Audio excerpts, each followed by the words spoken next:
महाराष्ट्र धर्म स्वातंत्र्य अधिनियम 2026 आज आपल्या विधानसभेमध्ये दाखल करण्यात आलं।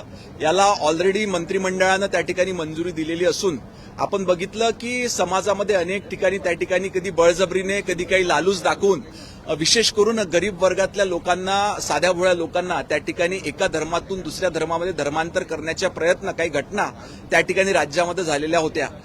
ऑलरेडी देशामध्ये 7 ते 8 असे काही राज्य होते की त्यांनी हा कायदा त्यांच्या राज्यामध्ये लागू केलेला होता। आज महाराष्ट्र सरकारने देखील विधानसभेमध्ये हा कायदा हे बिल त्या ठिकाणी आणलेला आहे, ज्याची विस्तृत चर्चा येणाऱ्या आठवड्यामध्ये सभागृहामध्ये होईल।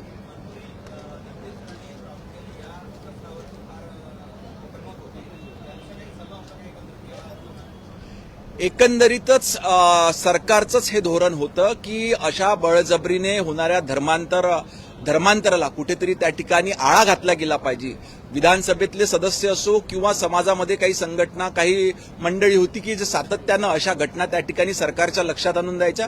मग अशा वेळेस याच्यावर कुठेतरी बंदी घातल्या गेली पाहिजे, याच्यावर कुठेतरी आळा घेतला गेला पाहिजे।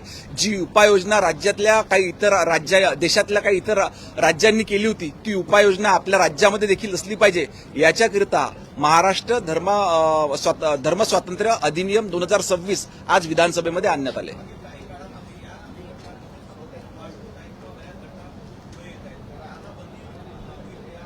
यालाच आळा घालण्याकरिता ह्या कायद्यामध्ये तसं प्रावधान करण्यात आलेलं आहे। ह्या पद्धतीने ह्या कायद्याचं उल्लंघन करणाऱ्या त्या ठिकाणी व्यक्ती असो किंवा संस्था असो त्यांच्यावरती कारवाई करण्यात येणार आहे।